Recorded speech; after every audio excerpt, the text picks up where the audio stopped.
നമസ്കാരം. അവസാനം കെ കരുണാകരൻ്റെ മകൾ പത്മജ വേണുഗോപാൽ BJPയിൽ ചേർന്നിരിക്കുന്നു. കേരളത്തിലെ BJPയുടെ നേതാക്കളുടെ എതിർപ്പുകളെ മറികടന്നാണ് അവരെ കേന്ദ്ര BJP പാർട്ടിയിൽ സ്വീകരിച്ചതെന്നാണ് പറയപ്പെടുന്നത്. ഇന്ന് മാരാർജി ഭവനിൽ നടത്തിയ BJPയുടെ സംസ്ഥാന കമ്മിറ്റി ഓഫീസായ മാരാർജി ഭവനിൽ പത്മജ വേണുഗോപാൽ നടത്തിയ പത്രസമ്മേളനത്തിൽ ശ്രീ വി മുരളീധരൻ്റെയും ശ്രീ സുരേന്ദ്രൻ്റെയും ശ്രീ കുമ്മനം രാജശേഖരൻ്റെയും ബോഡി ലാംഗ്വേജ് ഇത് വളരെ വ്യക്തമാക്കുന്നുണ്ട്. മര്യാദക്ക് വന്ന് പത്മജ വേണുഗോപാലിനെ എയർപോർട്ടിൽ നിന്ന് സ്വീകരിച്ച് മാരാർജി ഭവനിൽ കൊണ്ടുപോയി ഇടവും വലവും ഇരുന്ന് പത്രസമ്മേളനം നടത്തിയിട്ടില്ലെങ്കിൽ പണി പാളുമെന്ന് നല്ല സന്ദേശം ഡൽഹിയിൽ നിന്ന് കിട്ടിയപ്പോഴാണ് സംസ്ഥാന നേതാക്കൾ അവരെ സ്വീകരിച്ചതെന്നാണ് അറിയുന്നത്. ഇവരുടെ കൊതിക്കെറിവിൻ്റെ കാര്യം മറ്റൊന്നുമല്ല. പത്മജ വേണുഗോപാലിന് കേന്ദ്ര BJP രാജ്യസഭാ സീറ്റ് വാഗ്ദാനം ചെയ്തിരിക്കുന്നു. സ്വാഭാവികമായും കേരളത്തിൽ നിന്ന് രാജ്യസഭാ സീറ്റ് ലഭിച്ചുകൊണ്ടിരിക്കുന്നത് ശ്രീ വി മുരളീധരനാണ്.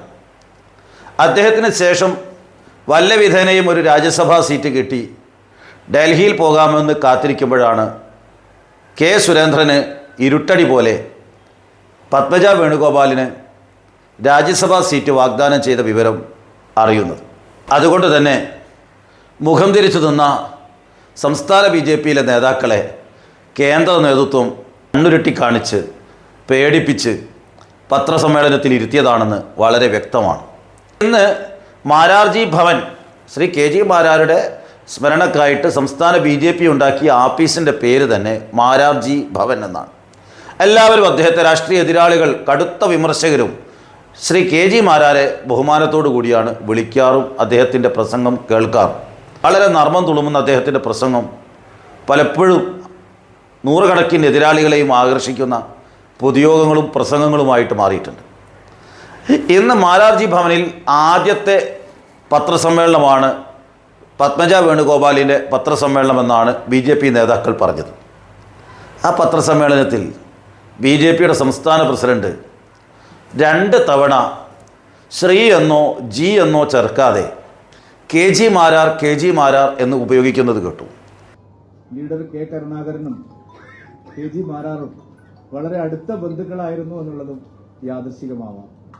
മാരാർജിയെ കടുത്ത BJP വിമർശകർ പോലും മാരാർജി എന്നോ ശ്രീ KG മാരാർ എന്നോ ആണ് പ്രയോഗിക്കുന്നത്. താങ്കൾക്കെങ്ങനെ KG മാരാർ എന്ന് ആവർത്തിച്ച് അദ്ദേഹത്തിൻ്റെ പേര് പറയാൻ സാധിക്കും? അഹങ്കാരം തലക്ക് പിടിക്കുമ്പോൾ എന്തുമാവാമെന്നാണോ? ഇന്നത്തെ പത്രസമ്മേളനത്തിൽ BJPയുടെ പ്രസിഡന്റ് കെ കരുണാകരനെ ആവർത്തിച്ച് പുകഴ്ത്തുന്നത് കേട്ടു. അതിനിടയ്ക്ക് ഒരു പത്രപ്രവർത്തകൻ ചോദിച്ചു അടിയന്തരാവസ്ഥയെക്കുറിച്ച്. അതിപ്പോൾ ചർച്ച ചെയ്യേണ്ട എന്നാണ് പറയുന്നത്. അല്ല, അടിയന്തരാവസ്ഥക്കെതിരെയുള്ള നിലപാട് വേറെ ഉണ്ട്. അതൊന്നും ഇപ്പൊ ചോദിക്കാനുള്ളത്. ശരി,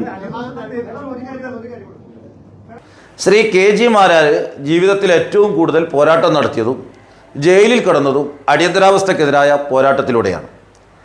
ആ മാരാരുടെ പേരിലുള്ള ഓഫീസിലിരുന്നു കൊണ്ട് അടിയന്തരാവസ്ഥയെക്കുറിച്ച് ചർച്ച ചെയ്യേണ്ട എന്ന് പറഞ്ഞുകൊണ്ട് കേരളത്തിൽ അടിയന്തരാവസ്ഥയിലൂടെ ഏറ്റവും കൂടുതൽ ആളുകൾക്ക് ഭീതി സമ്മാനിച്ച ഒരു പറ്റം പോലീസ് ഉദ്യോഗസ്ഥരുടെ കൈകളിലേക്ക്, ജയറാം പടിക്കലിനെ പോലെ പുലിക്കോടൻ നാരായണനെ പോലെയുള്ള ആളുകളുടെ കൈകളിലേക്ക് കേരളത്തിൻ്റെ ആഭ്യന്തര വകുപ്പ് ഏൽപ്പിച്ചു കൊടുത്ത് രാജനെ പോലെയുള്ള നിരപരാധികളുടെ ശവശരീരം പോലും കണ്ടുകിട്ടാതെ അതിക്രൂരമായ പീഡനങ്ങൾക്ക് വിധേയമായ ആ അടിയന്തരാവസ്ഥയെ മൃഗീയമാക്കി മാറ്റിയ ശ്രീ കെ കരുണാകരൻ എന്ന് പറയുന്ന അന്നത്തെ ആഭ്യന്തരമന്ത്രിയുടെ മകളെ സ്വീകരിച്ചു കൊണ്ടുവരുമ്പോൾ അടിയന്തരാവസ്ഥയെക്കുറിച്ച് ചോദ്യം വേണ്ട എന്ന് പറയാൻ BJPക്ക് എങ്ങനെയാണ് സാധിക്കുന്നത്?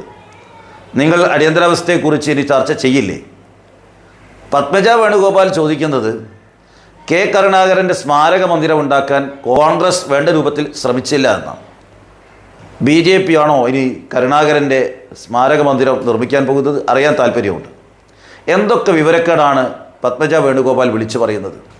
ഒരച്ഛൻ്റെ മകൾ എന്ന ലേബൽ മാത്രം ഉപയോഗപ്പെടുത്തിക്കൊണ്ട് അനർഹമായ സ്ഥാനമാനങ്ങൾ ലോകസഭയിലേക്കും നിയമസഭയിലേക്കും കേരളത്തിലെ ഏറ്റവും സ്റ്റാർ ആയിട്ടുള്ള ചെയർമാൻ പദവി, KTDCയുടെ ചെയർപേഴ്സൺ പദവി വരെ വഹിച്ച് എല്ലാം അനുഭവിച്ച് BJPയിലേക്ക് പോകുന്ന സമയത്ത് അത്തരമൊരു നെറികേട് ചെയ്യുമ്പോൾ താങ്കൾക്ക് എങ്ങനെ K. കരുണാകരൻ്റെ മകൾ എന്നുള്ള അഡ്രസ്സ് ഉപയോഗിക്കാൻ സാധിക്കുന്നു അറിയാൻ താല്പര്യമുണ്ട്. താങ്കളെപ്പോലെയുള്ള ചെമ്പിൽ സ്വർണം പൂശിയ പുഴുക്കുത്തുകളാണ് കോൺഗ്രസിൻ്റെ ശാപം എന്ന് തിരിച്ചറിയാൻ സമയം വൈകിപ്പോയിരിക്കുന്നു. K. സുധാകരനെ പോലെ BJPയിൽ ചേരുമോ എന്ന് ചോദിക്കുമ്പോൾ ആലോചിച്ച് പറയാമെന്ന് പറയുന്ന ആളുകളൊക്കെ തന്നെ സുരേഷ് ഗോപി ലൂർദ് കത്തീഡ്രലിൽ കൊടുത്ത കിരീടത്തിൻ്റെ രൂപത്തിൽ ചെമ്പിൽ സ്വർണം പൂശിയ ആളുകളാണ്. ഈ സ്വർണം ചുരണ്ടി നോക്കിയാൽ അതിനകത്ത് ആ യഥാർത്ഥ ചെമ്പ്, ആ സംഘപരിവാറിൻ്റെ രാഷ്ട്രീയം കാണാൻ കഴിയുന്ന കുറേ നേതാക്കൾ കോൺഗ്രസ്സിലുണ്ട്. K. സുധാകരൻ അതിൽപ്പെട്ട ഒരാളാണ്. പത്മജ വേണുഗോപാൽ അതായിരുന്നു, ഇപ്പോൾ പുറത്തു വന്നിരിക്കുന്നു. ഇത്തരക്കാരെ നേരത്തെ കണ്ടറിഞ്ഞ് നടപടിയെടുക്കാതെ അവരെ പാർട്ടിയിൽ നിർത്താൻ വേണ്ടിയിട്ട് അമിതമായി സ്ഥാനമാനങ്ങൾ കൊടുക്കുന്ന തെറ്റായ ശീലമാണ് കോൺഗ്രസിൻ്റെ ശാപമെന്ന് തിരിച്ചറിയാൻ ഇനിയെങ്കിലും തയ്യാറാവണം. കമൽനാഥിനെയും അതേപോലെയുള്ള ആളുകളെയൊക്കെ തന്നെ യഥാസമയത്ത് പാർട്ടിയിൽ നിന്ന് പുറത്താക്കിയിരുന്നുവെങ്കിൽ കോൺഗ്രസ്സിന് അല്പമെങ്കിലും മതേതര കാഴ്ചപ്പാട് ജനങ്ങൾക്ക് മുമ്പിൽ ഉയർത്തിപ്പിടിക്കാൻ സാധിക്കുമായിരുന്നു. ഏതായാലും കേരളത്തിലെ BJP ഇനി പത്മജ വേണുഗോപാലുള്ള വേദികളിൽ അടിയന്തരാവസ്ഥക്കെതിരെ മിണ്ടരുത്. K. കരുണാകരൻ്റെ രാഷ്ട്രീയത്തിനെതിരെ പ്രതികരിക്കരുത്. ഇനി BJPക്ക് ചെയ്യാനുള്ളത് K. കരുണാകരൻ്റെ സ്മൃതി കുടീരത്തിൽ പോയി പുഷ്പാർച്ചന നടത്താൻ പത്മജയ്ക്കൊപ്പം BJPക്കാർ പോകണം.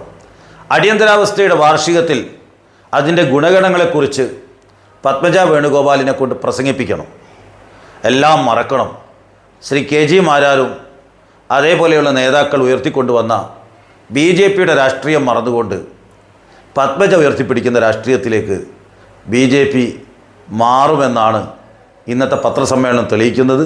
ഇത്തരം പുഴുക്കുത്തുകളെ രാഷ്ട്രീയത്തിൽ നിന്ന് എന്നേക്കുമായി തുടച്ചു നീക്കാൻ എല്ലാ രാഷ്ട്രീയ പാർട്ടികളും തയ്യാറാവണം. നന്ദി, നമസ്കാരം.